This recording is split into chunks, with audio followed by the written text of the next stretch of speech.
মানুষ নিজের জীবনে সুখ পাওয়ার জন্য অনেকবার চেষ্টা করে, কিন্তু সহস্র প্রয়াসের পরেও ব্যক্তি মনের মতো সুখ পায় না।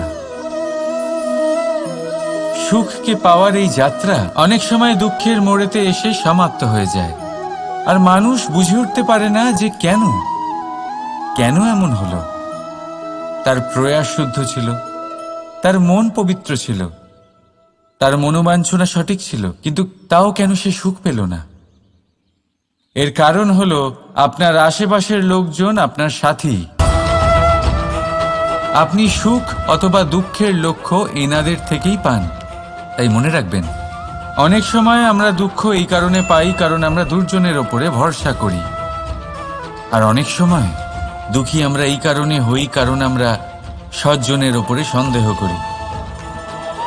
যেদিন আপনারা এটা বুঝতে পারবেন যে কাদের ওপরে সন্দেহ করবেন আর কার থেকে আশা রাখবেন, সেই দিন আপনার জীবন থেকে দুঃখ চিরকালের জন্য চলে যাবে।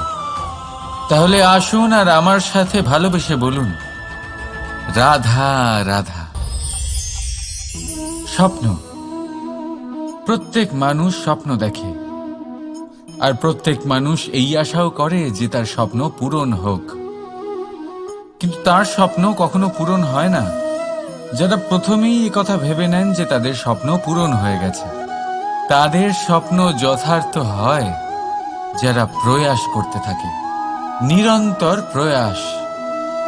সেই জন্য জীবনে চেষ্টা চালিয়ে যান, পরিশ্রম করতে থাকুন, আর পূর্ণ বিশ্বাসের সাথে নিজের স্বপ্ন পূরণ করার দিকে অগ্রসর হয়ে পড়ুন। নয়তো এরকম না হয়ে যায় যে অন্য কেউ আপনাকে দিয়ে তার স্বপ্ন পূরণ করিয়ে নেয়। রাধা রাধা। ভুল, সংসারে এরকম কেউ নেই যে কোনোদিন কোনো ভুল করেনি। ভুল হয় এই জন্য যাতে আমরা সেই ভুল করি, সেই ভুল থেকে শিখি আর জীবনে অগ্রসর হই। কিন্তু সেই ব্যক্তি তার ভুল থেকে কখনোই শিক্ষা পাবেন না যিনি তার ভুলকে স্বীকার করতে শেখেননি। মানুষ অনেক সময় নিজের ভুলকে স্বীকার করতে পারে না, সেটা করতে ভয় পায়, এটা ভেবে যে যদি সে ভুল স্বীকার করে নেয় তাহলে তাকে সকলের সমক্ষে লজ্জিত হতে হবে। সে জানে যে সে কোথাও না কোথাও অবশ্যই ভুল করেছে, কিন্তু তার দম্ভ তাকে এটা স্বীকার করতেই দেয় না। এবার সেই ভুল না প্রমাণিত হয়ে যায়, তার জন্য সে আরো ভুল করতে থাকে, আর শেষ অবধি তার হাতে কিছুই থাকে না, তার হাত খালি হয়ে যায়। সেই জন্য জীবনে যদি আপনি কোনো ভুল করে থাকেন, সেটা স্বীকার করতে কখনোই দেরি করবেন না। এটা যেন না হয় যে আপনার এই দম্ভ আপনাকে সেই পথে এত এগিয়ে নিয়ে যায় যে পুনরায় ফিরে আসাটা অত্যন্ত কঠিন হয়ে যায়। রাধা রাধা। আমরা সবাই জীবনে সফল হতে চাই, তাই না? প্রত্যেকের জীবনে ব্যক্তিগত একটা লক্ষ্য আছে, আর প্রত্যেকের জীবনে তাদের লক্ষ্যে পৌঁছানোর আলাদা আলাদা যাত্রা আছে। এবার এই যাত্রায় অগ্রসর হওয়ার জন্য পথের দরকার। পথ, এই পথ, এটা অত্যন্ত গুরুত্বপূর্ণ, আর মানুষ এটাই বুঝে উঠতে পারেন না।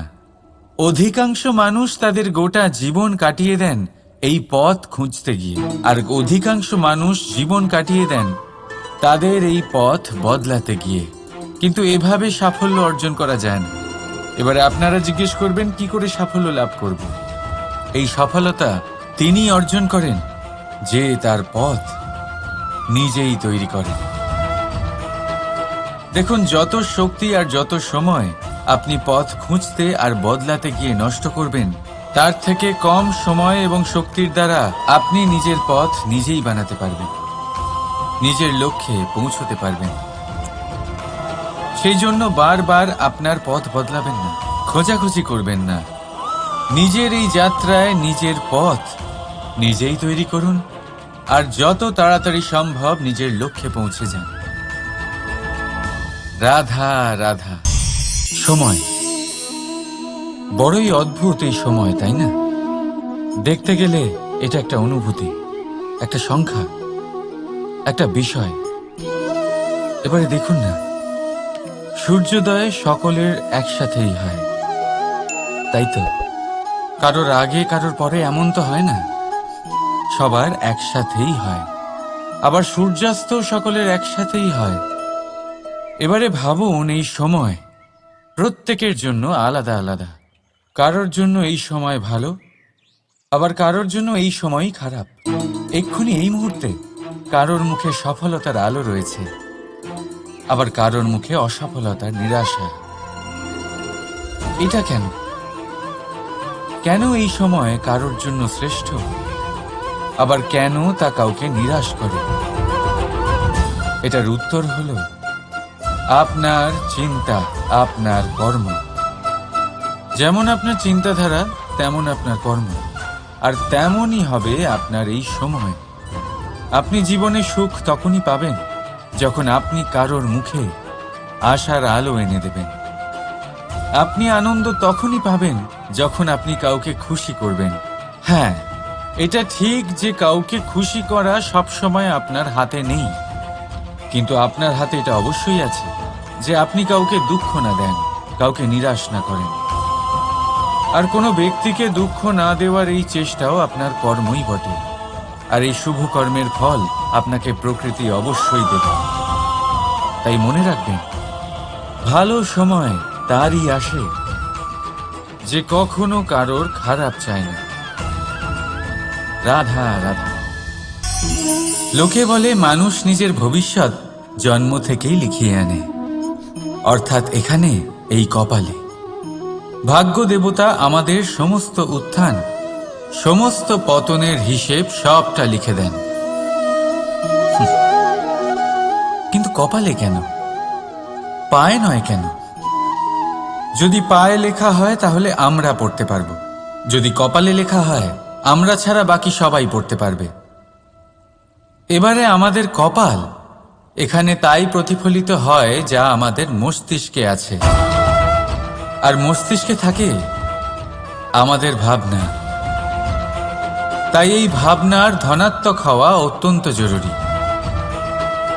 এতে বিকাশের জন্য স্থান রাখুন, এতে সবাইকে একসাথে নিয়ে চলার ভাবনা রাখুন। আর বিশ্বাস করুন, আপনার মস্তিষ্কের এই ভাবনা সাফল্য রূপে আপনার কপালে অবশ্যই লিখিত হবে, কারণ আপনার ভাবনাই সত্য হয়ে আপনার জীবনে আসে। রাধা রাধা। মানুষ জন্ম নেয়, আর জন্ম নিলেই তার জীবনযাত্রা শুরু হয়ে যায়। তারপর সে পরিশ্রম করে, লড়াই করে, আর সে তার ফল অবশ্যই পায়। সেই নিজের জীবনযাত্রা নিজেই সাজায়। তার জীবনে ভয় ততক্ষণ প্রবেশ করে না যতক্ষণ না সে জীবনে কিছু অর্জন করে। একবার সে কিছু পেয়ে গেলে তারপরে সেটা হারিয়ে যাওয়ার ভয় মনের মধ্যে জন্ম নেয়। তারপর সে ভাগ্য, জ্যোতিষ, ভবিষ্যৎ এইসব দেখতে ব্যস্ত হয়ে পড়ে। আমি আপনাকে একটা প্রশ্ন করছি, আপনি যখন এই সংসারে এসেছিলেন কি নিয়ে এসেছিলেন যে আপনি হারাবেন? কিছুই না। আপনার বশে আপনার জীবনের সেই মুহূর্তই আছে যা আপনার হাতে আছে, অন্য কিছুই নয়। আপনার হাতে আছে আপনার কর্ম। যে জীবনে দুর্ভাগ্যে হতাশ হয় না, যে অসফলতার জন্য ভেঙে পড়ে না, সেই এই জীবনে বিজয়ী হয়। বলুন, যখন আপনার জীবনে কিছুই ছিল না, কি করেছিলেন? পরিশ্রম করেছিলেন, লড়াই করেছিলেন, আর সেই সব কিছু পেয়েছেন যা পেতে চেয়েছিলেন। তাহলে আজ সব পাওয়ার পর ভয় কিসের? সেই সব জিনিস কি আপনাকে পরিশ্রম করার থেকে আটকায়? না। সেই জন্য নিজের হাতের রেখায় কখনো নিজের পথ খুঁজবেন না, কারণ এই সংসারে যাদের হাতই নেই তারাও নিশ্চিতভাবে তাদের নিজের পথ নিজেই বানিয়ে নেয়। তাহলে আপনার কি নিয়ে চিন্তা? রাধা রাধা। আসুন এই ছোট্ট গাছটা দেখুন। এই গাছ আমার কাছে অত্যন্ত প্রিয়। আমি এই গাছটাকে ভীষণ ভালোবাসি। এবার ভাবুন, এই ভালোবাসায় আমি ওকে দিনে যদি 6 বার জল দিই, তাহলে কি ওর বিকাশ ঠিক করে হবে? এটা কি ওর জন্য ভালো হবে? কখনোই নয়। এর শিকড় পচে যাবে। এর শিকড়ের জল গ্রহণ করার ক্ষমতা শেষ হয়ে যাবে। তাহলে কি করা দরকার? দরকার হলো একে সঠিক মাত্রায় জল দেওয়া। দরকার হলো সঠিক সময় অন্তর তাকে জল দেওয়া। দরকার হলো একে সূর্যের তাপও সহ্য করতে হবে। দরকার হলো প্রতিটা কাজ যেন পরিমাণ মতো হয়। এবারে এই ভুল বেশিরভাগ মাতাপিতাই করে ফেলেন। নিজের সন্তানকে এতটাই ভালোবেসে ফেলেন, আর তাতে সন্তানের প্রতিটা ইচ্ছে পূরণ করেন। তারা প্রত্যেকটা জিনিস তাদের দেন, প্রতিবার তাই করেন।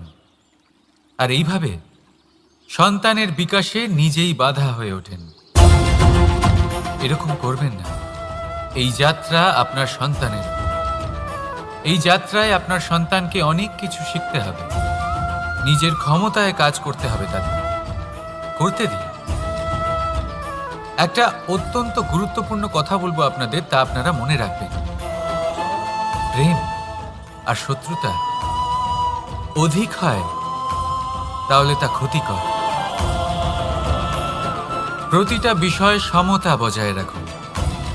আর আমার সাথে ভালোবেসে বলুন, রাধা রাধা।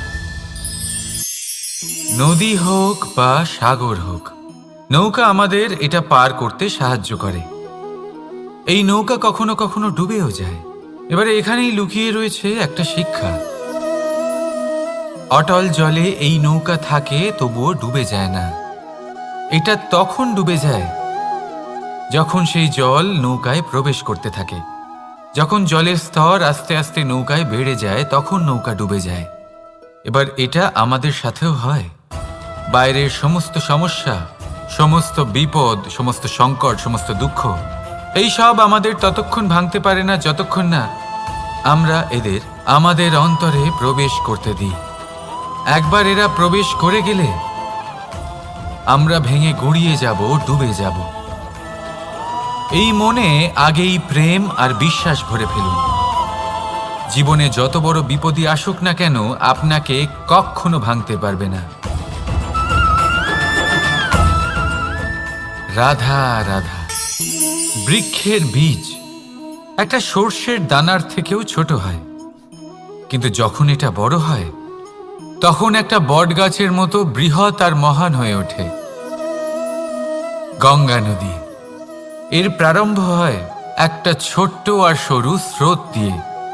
তারপর সেটা বড় ধারায় বদলে যায়, তারপর সেটা নদীতে বদলে যায়, আর তারপর মহানদীতে পরিবর্তিত হয়। আপনি কি বুঝতে পারছেন যা আমি আপনাকে বোঝানোর চেষ্টা করে চলেছি? আমি আপনাকে বোঝাতে চাইছি যে প্রারম্ভ করার জন্য মহান হওয়ার কোনো প্রয়োজন নেই, কিন্তু হ্যাঁ, মহান হওয়ার জন্য প্রারম্ভ করা অত্যন্ত প্রয়োজনীয়। তাই শুরু করুন। আপনার ক্ষুদ্র এই প্রারম্ভ আপনার জন্য বৃহৎ হয়ে উঠতে পারে। শুরু করেই দেখুন না, আপনার গন্তব্য আপনার জন্য অপেক্ষা করে আছে। রাধা রাধা। উপহার। উপহার কারোর জন্য বস্তু হতে পারে, তো কারোর জন্য অনুভূতি। কিন্তু এই উপহার সকলের ভালো লাগে। এবার যদি জিজ্ঞেস করা হয় যে উপহার কিরকম হওয়া উচিত, তাহলে কেউ বলবে যে উপহার এমন হওয়া উচিত যার সাথে আমরা সোনা রূপোর তুলনা করতে পারি। কেউ বলবে এমন উপহার হওয়া উচিত যা পেলে কারোর মন খুশি হয়ে ওঠে, সে আনন্দ উপভোগ করে। ব্যক্তি উপহার যা দিচ্ছে তা নির্ভর করছে তার আর্থিক অবস্থার উপরে। কিন্তু উপহার যাই হোক না কেন, তাতে একটা অনুভূতির অভাব কখনোই থাকা উচিত নয়। আর সেই অনুভূতি হল ভালোবাসার অনুভূতি। তাই মনে রাখবেন, ভালোবাসার থেকে বড় উপহার আর কিছুই নেই। আর যদি ভালোবাসার এই উপহার আপনি লাভ করেন, তার থেকে বড় আর কোনো সম্মান নেই। রাধা রাধা। দুঃখ এমন এক অনুভূতি যেটা আমরা চাই বা না চাই, আমাদের জীবনে এটা অবশ্যই আসবে। আমাদের মনকে বিব্রত করে তুলবে, আমাদের মনকে বিচলিত করে তুলবে। কখনো ভেবে দেখেছেন এই দুঃখ আমাদের জীবনে কেন আসে, কিভাবে আসে? যদি আপনি মন দিয়ে চিন্তা করেন, তাহলে আপনি বুঝতে পারবেন যে এই দুঃখের অনুভূতি পরিস্থিতির থেকে বেশি মানসিকতার থেকে বেশি আশেপাশের লোকজনের সাথে জড়িয়ে। কারণ আশেপাশের লোকজনেরাই আপনার জন্য পরিস্থিতি তৈরি করেন, যা ভালোও হতে পারে আবার খারাপও। আপনার আশেপাশের লোকজনেরাই আপনার মানসিকতাকে প্রভাবিত করে, হয় তাকে ভালো করে অথবা খারাপ করে। আমাদের জীবনের অর্ধেক দুঃখ এই কারণে যে আমরা তাদের ওপরে আশা রাখি যাদের ওপরে কোনো আশা রাখা উচিত নয়, আর অর্ধেক দুঃখ এই কারণে যে আমরা তাদের ওপরে সন্দেহ করি যাদের ওপর সেটা করা উচিত নয়। তাৎপর্য এটাই যে মানুষকে চেনার চেষ্টা করতে থাকুন। যেদিন আপনি এটা বুঝে যাবেন যে কে সুজন আর কে দুর্জন, সেই দিন এই দুঃখ আপনার জীবন থেকে দূরে কোথাও চলে যাবে। রাধা রাধা। জীবনে আমরা সবাই, এই সংসারে প্রত্যেকেই শুধুমাত্র ওপরে উঠতে চায়। এমন কেউ নেই যে নিচে পড়তে চায়। কিন্তু আপনাকে যদি সত্যের সাথে পরিচয় করাই, তাহলে নিচে পড়া অত্যন্ত আবশ্যক। যখন আপনি নিচে পড়েন, তখন সর্বপ্রথম আপনার মনে পড়ে ওপরে যখন ছিলেন সেই স্থান, সেই সময় এবং তার গুরুত্ব কি ছিল। তার থেকেও বড় শিক্ষা, আপনার যখন পতন ঘটে তখন আপনি বুঝতে পারেন আপনার আপন কে আর আপনার পর কে। কে আপনার শুভাকাঙ্ক্ষী আর তারা কে যারা আপনাকে ঈর্ষা করেন, আপনাকে ঘৃণা করেন। দেখুন, যখন আপনার পতন ঘটে সেই সময় যিনি হাত বাড়াবেন আপনাকে সাহায্য করার জন্য, উনিই আপনার আপনজন। আর যখন আপনার পতন ঘটে তখন শান্ত হয়ে দেখবেন যে আপনাকে দেখে হাসছে সেই আপনার পর। আর এই আপনজন আর পরের জ্ঞান তখনই হবে যখন আপনার পতন ঘটবে, তখন নয় যখন আপনি উন্নতি করছেন। সেই কারণে পতনকে কখনো ভয় পাবেন না। এটা আপনাকে জীবনের খুব বড় এক শিক্ষা দিয়ে যায়। রাধা রাধা। এই সংসারকে আপনি কেমন করে জানবেন, কেমন করে বুঝবেন? এবার আপনার উত্তর বড়ই সহজ হবে, সংসারকে নিজে চোখে দেখে। এটা অবশ্যই উচিত। এবারে দেখুন না, আমরা নিজে চোখে এই সংসারকে দেখি, একে চিনি, তারপরে আমরা বুঝতে পারি। কিন্তু আমরা এটা খেয়াল করতে পারি না যে সমস্ত সংসারকে দেখছে যে চোখ, তা কতটা ছোট হয়, তাই না? একা একজোড়া চোখ আমাদের সমস্ত সংসারকে দেখায়। তাহলে ভেবে দেখুন আপনার কাছে আর কি কি আছে। দুটি চোখ আছে, দুটি কান আছে, বলার ক্ষমতা আছে যা দিয়ে আপনি শব্দ নির্মাণ করতে পারেন, শব্দ যা দিয়ে আপনি ব্রহ্ম বানাতে পারেন। দুই হাত আছে, যদি সে চায় তাহলে পাতাল খুঁড়ে সে জল নিয়ে আসতে পারে। দুটি পা আছে, যদি সে চায় তাহলে সংসারে যত বড়ই পর্বত হোক না কেন তাকে পার করতে পারে। একটা হৃদয় আছে যে প্রেমের বন্ধনে সবাইকে বেঁধে রাখে। একটা মন আছে যে প্রকাশের থেকেও বেশি তীব্র গতিতে চলে। এক মস্তিষ্ক আছে যে যত বড়ই সমস্যা হোক না কেন সমাধান বের করে ফেলে। এবারে ভেবে দেখুন আপনার কাছে কি কি নেই। বোঝার চেষ্টা করুন আপনি কতটা ধনবান। এই সংসারে সেই ব্যক্তি সুখী নন যার কাছে ধন আছে, সুখী সেই যে ধনের সদ্ব্যবহার করে। ঠিক তেমনই আপনার ধন হলো আপনার এই শরীরের ক্ষমতা। এই শরীরের ক্ষমতাগুলিকে ব্যবহার করে ধনাত্মক দৃষ্টিভঙ্গিতে সবকিছু দেখুন। এই সংসারকে বুঝুন, নিজেকে বুঝুন। এই সুখ চাইলেও আপনার থেকে দূরে থাকতে পারবে না। রাধা রাধা। এই পেরেককে দেখতে পাচ্ছেন আপনি? এর আকার কতটা সুন্দর, আর এই আকারের কারণেই খুব সহজেই একে দেওয়ালে রোপণ করা যায়। কিন্তু যখন আপনি এই পেরেককে দেওয়াল থেকে বাইরে আনেন, আপনি দেখবেন ওখানে একটা চিহ্ন রয়ে যায়। ঠিক এমনই হলো আমাদের মুখ থেকে বের করা কড়া শব্দ। যখনই আমাদের মুখ থেকে এই কটাক্ষ বেরোয়, তখন তা কোনো ব্যক্তির মনকে আঘাত করে। আর তারপরে আপনি যতই তার কাছে ক্ষমা চান না কেন, কিন্তু তাও তার সেই ঘা পূরণ হয় না। আপনার বলা সেই কথা, সেই কঠোর চিহ্ন ওই ব্যক্তির মনের দেওয়ালে খোদাই হয়ে থাকে। সেই জন্য আমি সব সময় বলি, এই শব্দের শক্তিকে আপনারা বুঝুন, এর মাহাত্ম্যকে বুঝুন। এই শব্দ ব্রহ্ম। কারণ যেভাবে আপনাকে এই শব্দ বিজয়ী করে তোলে, সেইভাবেই এই শব্দ আপনার ব্যাকুলতার কারণে, আপনার বাচনভঙ্গির কারণে, আপনার অতি উৎসাহের কারণে আপনাকে বিপরীত প্রহারও করতে পারে, যতই আপনার মন সুন্দর ও মধুর হোক না কেন। রাধা রাধা। সম্পর্ক, এই সম্পর্ক বন্ধুত্বের হোক বা ভালোবাসার, এর আধার হলো হৃদয়। এবার এই হৃদয়ের কথা বাইরে বের করার জন্য আমাদের দরকার পড়ে শব্দের। এবার আমরা এই ভুল অনেকবার করে ফেলি। এই শব্দ মিষ্টি হোক বা হোক কর্কশ, সেই ভিত্তিতেই আমরা সম্পর্ক পরিমাপ করি। এটাকেই সম্পর্ক ভেবে নিই আমরা, আর এটাই আমাদের সব থেকে বড় ভুল। তাই মনে রাখবেন, এই সম্পর্ক শুধুমাত্র হৃদয় দিয়ে গড়ে তোলা যায়। যেটা শব্দ দিয়ে গড়া যায় সেটা সম্পর্ক নয়, আর তাতে আক্রোশ শুধুমাত্র শব্দের মধ্যে থাকা উচিত, হৃদয় নয়। তাই শব্দ দিয়ে নয়, হৃদয় দিয়ে অন্তর থেকে ভালোবাসুন আর তাকে গড়ে তুলুন। আর আমার সাথে বলুন, রাধা রাধা।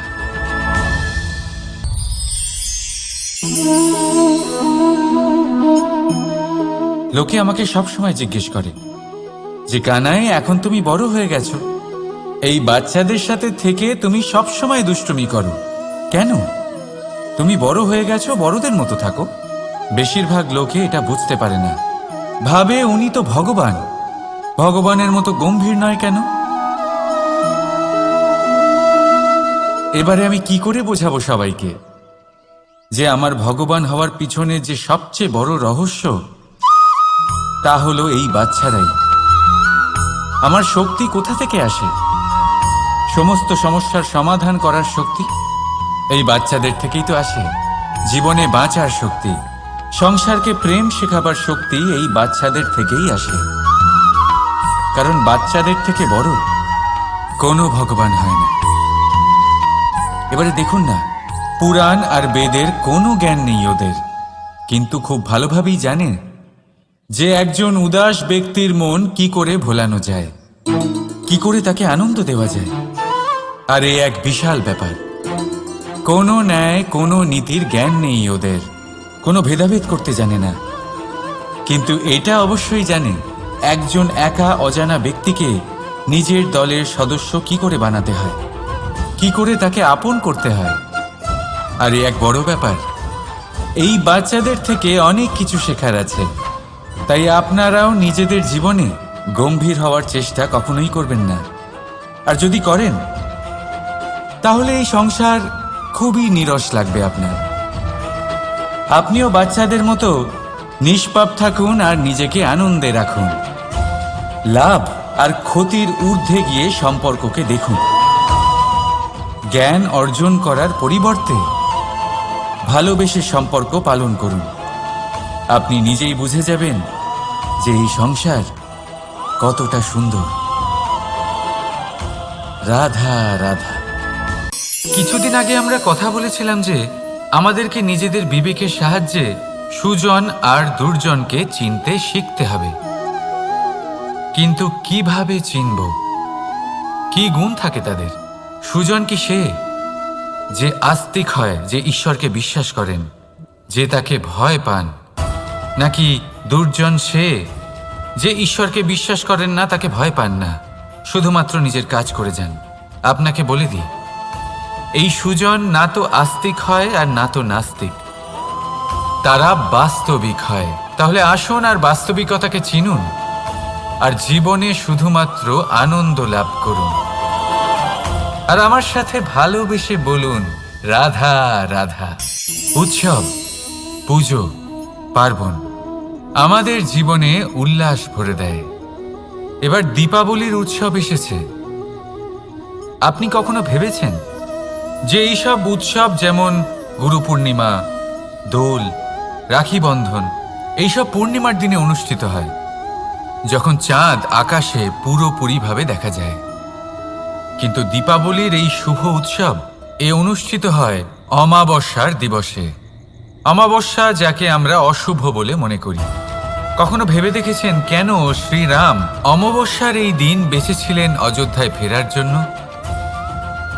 একদিন পরে বা একদিন আগেও তো আসতে পারতেন উনি, কারণ উনি এই সংসারকে একটা বার্তা পৌঁছে দিতে চেয়েছিলেন যে মুহূর্ত নয়, কর্মই আসল। যদি আপনার কর্ম বড় হয়, শুভ হয়, তাহলে অমাবস্যার এই রাতকেও প্রদীপের সাহায্যে আলোকিত করা যেতে পারে। তাই সময় বিচার করা না করা আপনার সিদ্ধান্ত মাত্র, কিন্তু নিজের কর্মের বিচার করা আমার উপদেশ। রাধা রাধা। এই বস্ত্র দেখছেন আপনি?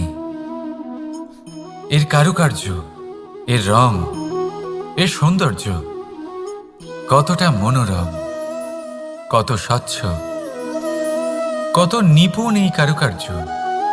এবার এটাকে আমরা একটু ভেতর থেকে দেখি।